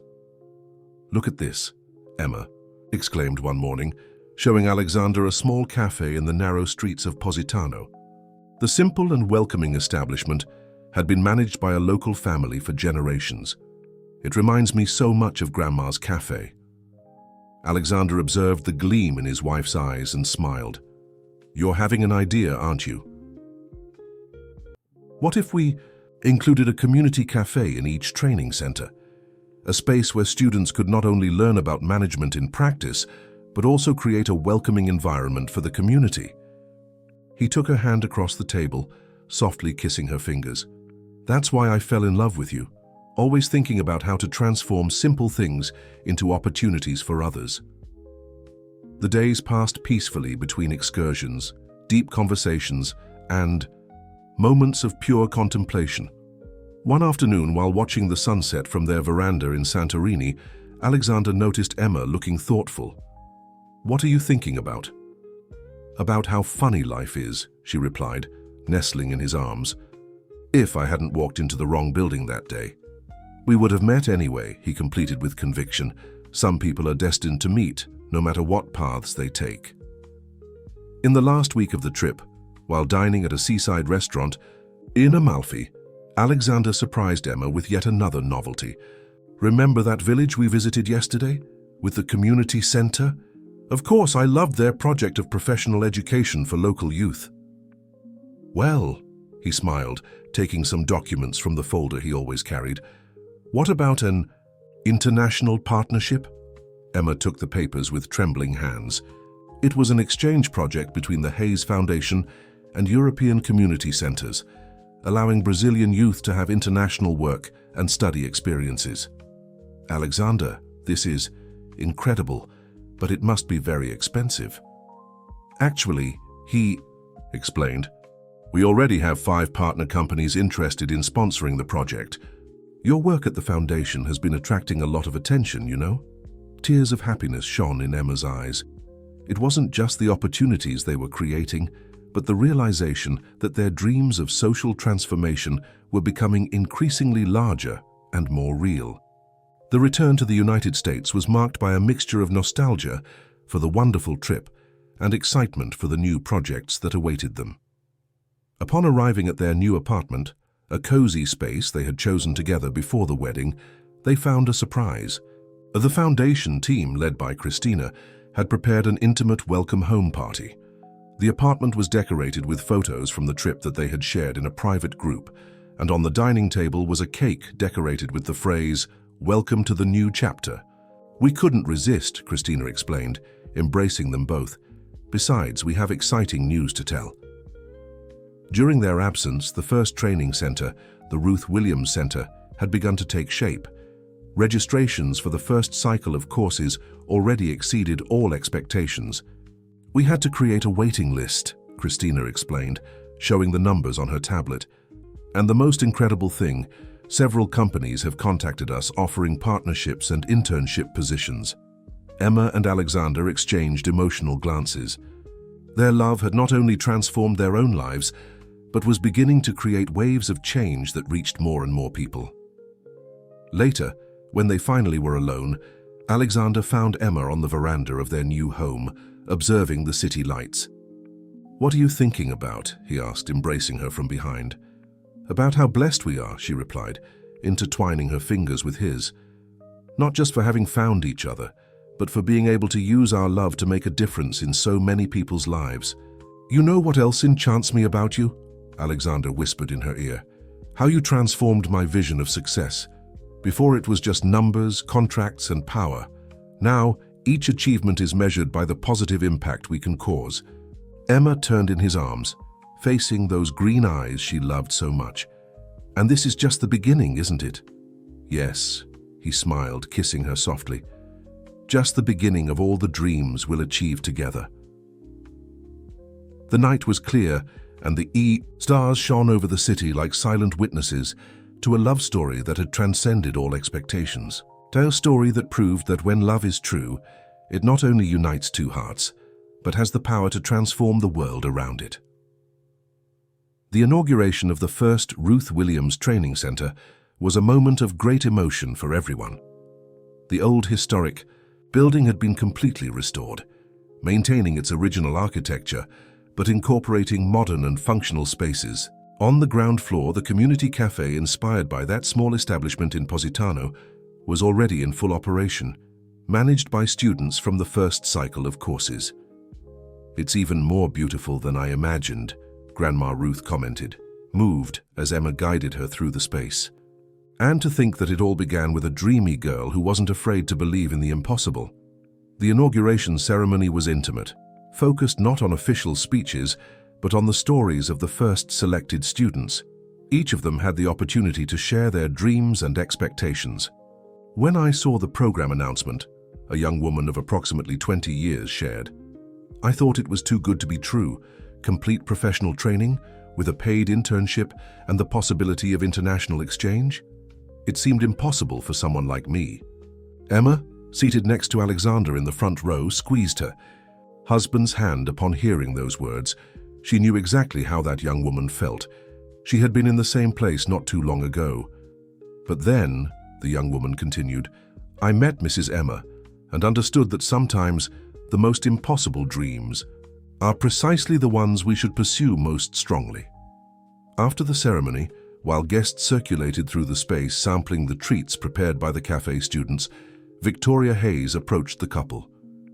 "You two have created something extraordinary here," she said, for the first time openly demonstrating her pride.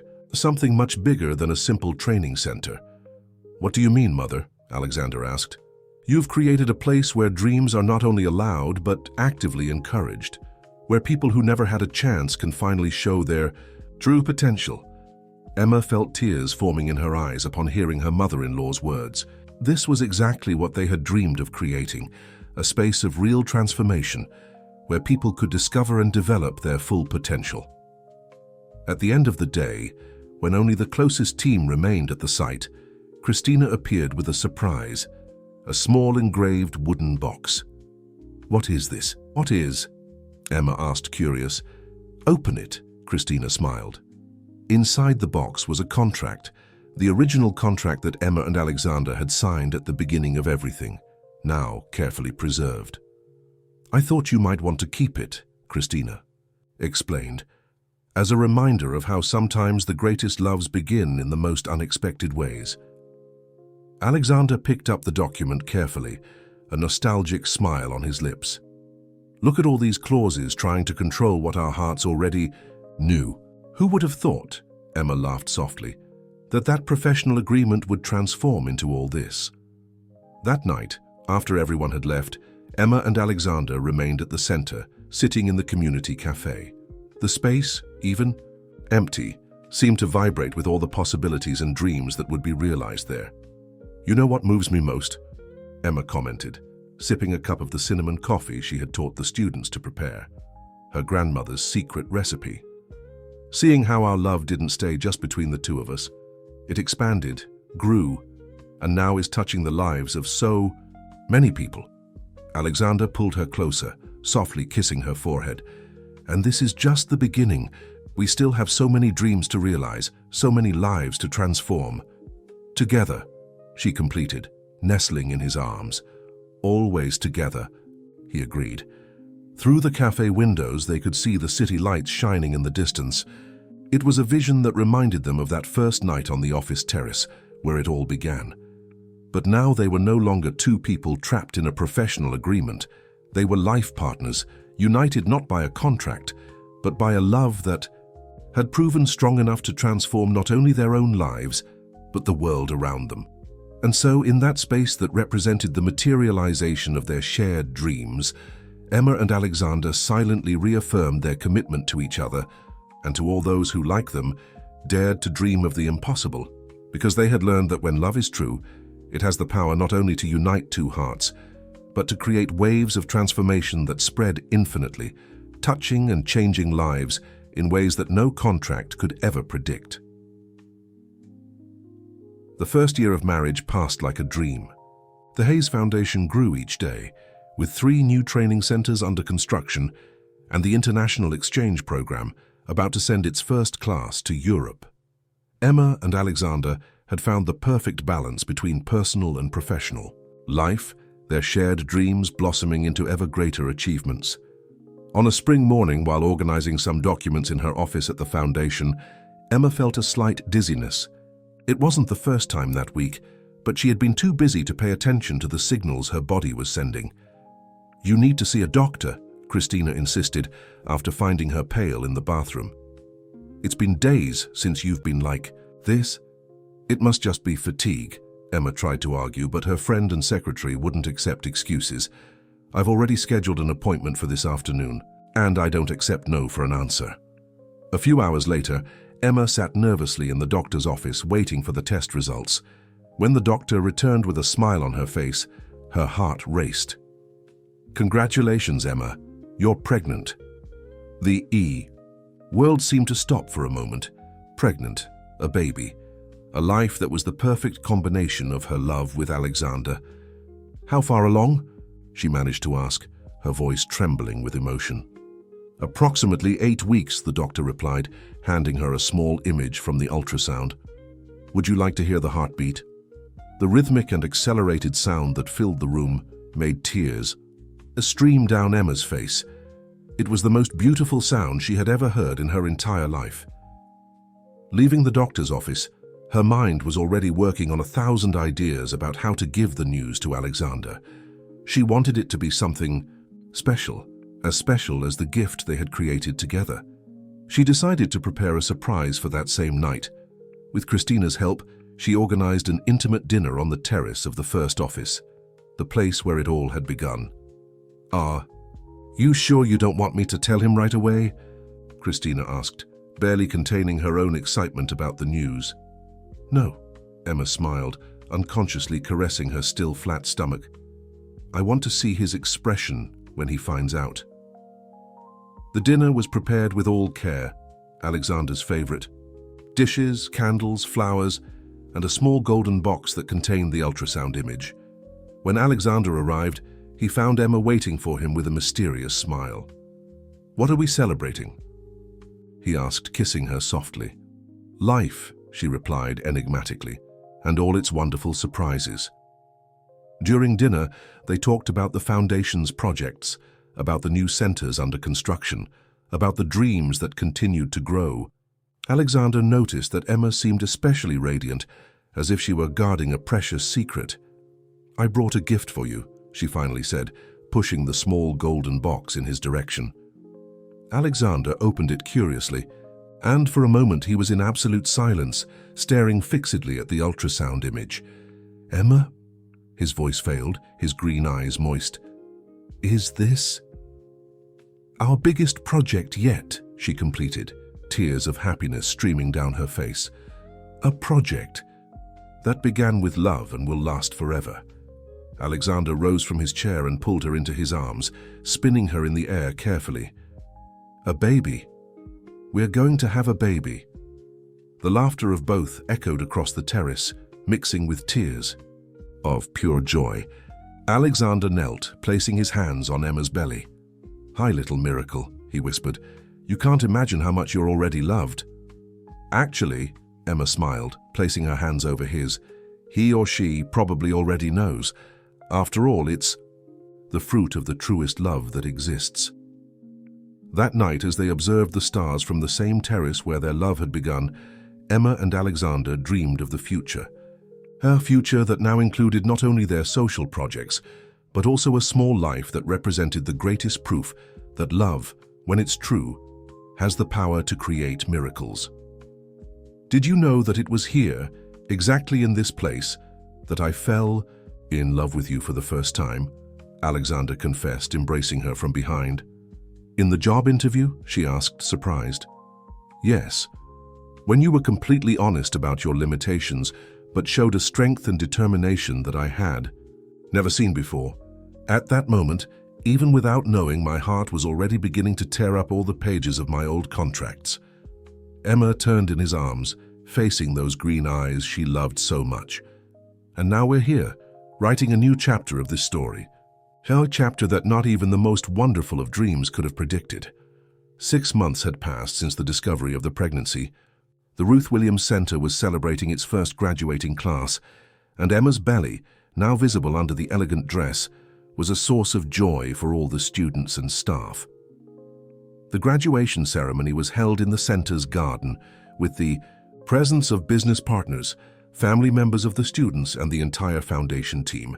It was a moment of celebration, not only of academic achievements, but of dreams that were beginning to become reality. When I first entered here, one of the graduates spoke, I had only hope. Today, I leave with much more. A profession, real, opportunities, and the certainty that the most impossible dreams are precisely the ones we should pursue.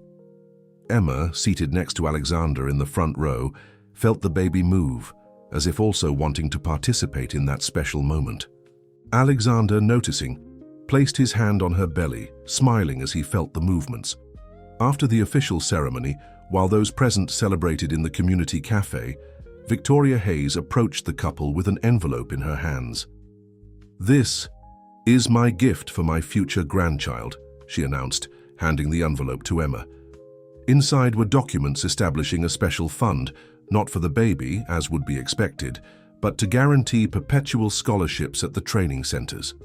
"Because," Victoria explained, her eyes shining with emotion, "there is no more valuable inheritance than the power to transform lives." Emma hugged her mother-in-law, moved by the gesture that symbolized much more than money.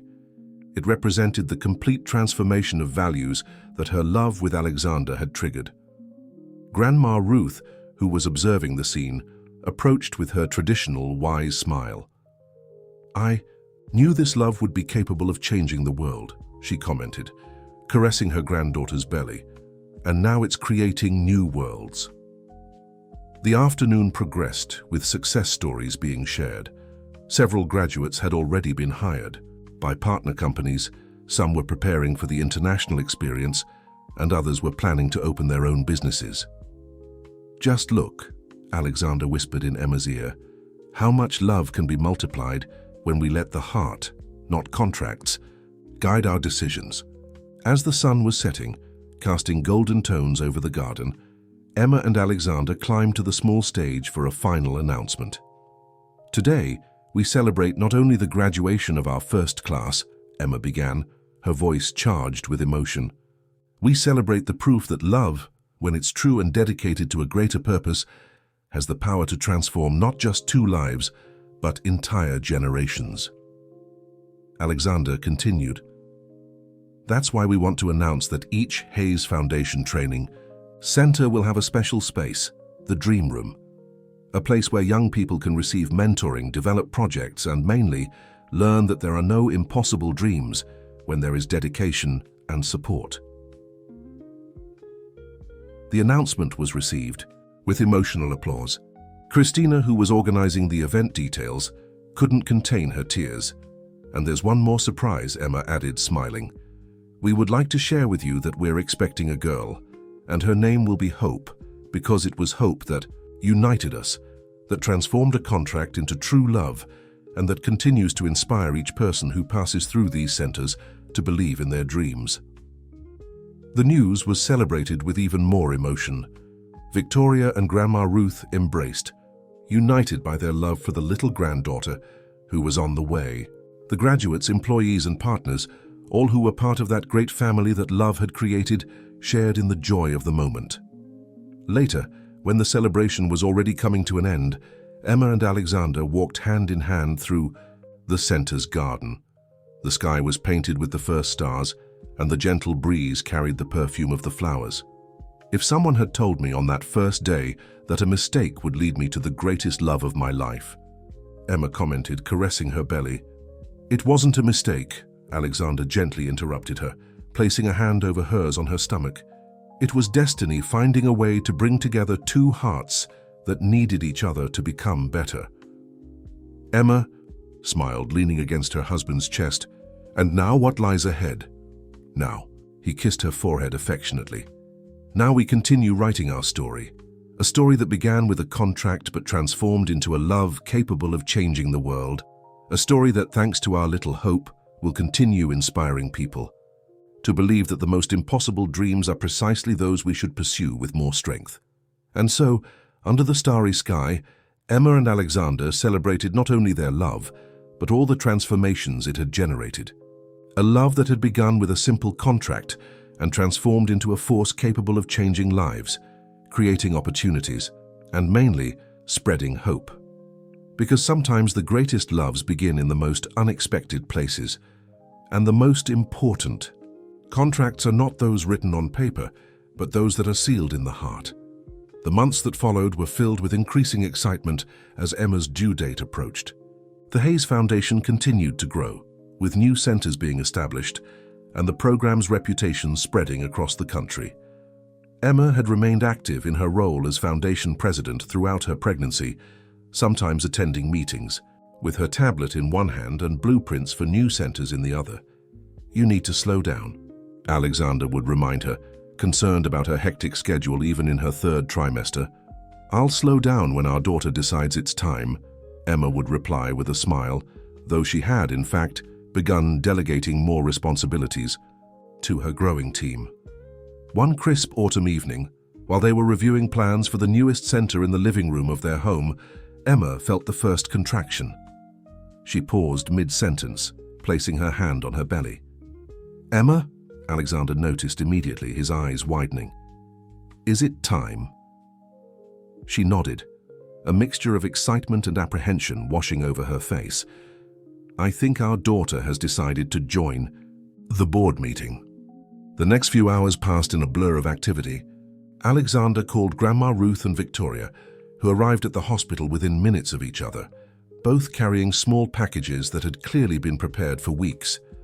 Christina coordinated the foundation staff, ensuring that everything would continue running smoothly during Emma's absence. After 14 hours of labor, Hope Victoria Hayes entered the world with a powerful cry that seemed to announce her arrival to the entire hospital. She had Alexander's green eyes and a tuft of hair that promised to be the same shade of brown as Emma's. "She's perfect," Alexander whispered, tears streaming down his face as he held his daughter for the first time.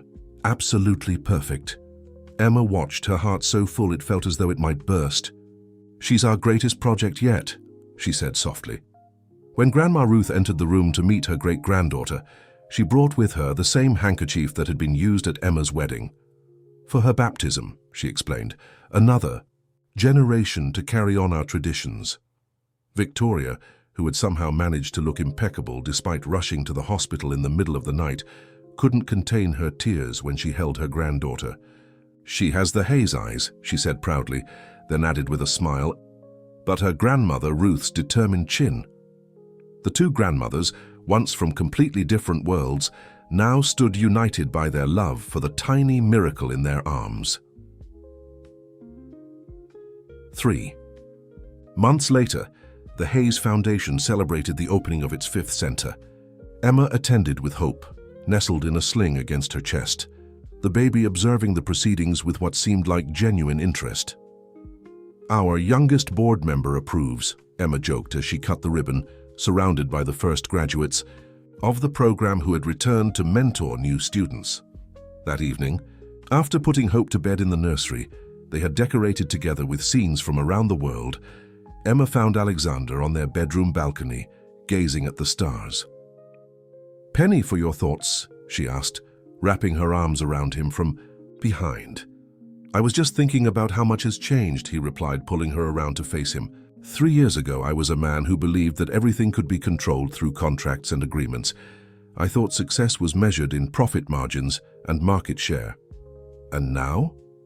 Emma tilted her head, studying his face in the moonlight. "Now, I know that true success is measured by the lives we touch, the changes we inspire." He smiled, tucking a strand of hair behind her ear. "You taught me that, Emma. You and your wonderful habit of walking into the wrong interviews." She laughed, leaning her head against his chest. "So you don't regret it? Breaking that contract?" "The only thing I regret," he said, lifting her chin to meet her eyes, "is that I ever thought our feelings could be contained in a document in the first place." They stood together in comfortable silence, listening to the gentle sounds of their daughters, breathing through the baby monitor. Their lives had become beautifully intertwined, their professional mission aligned with their personal values, their love expanding to encompass not just each other and their daughter, but all those whose lives they touched through the foundation. You? No, Emma said thoughtfully. I used to dream of finding my place in the world, of making a difference somehow. I never imagined it would happen like this.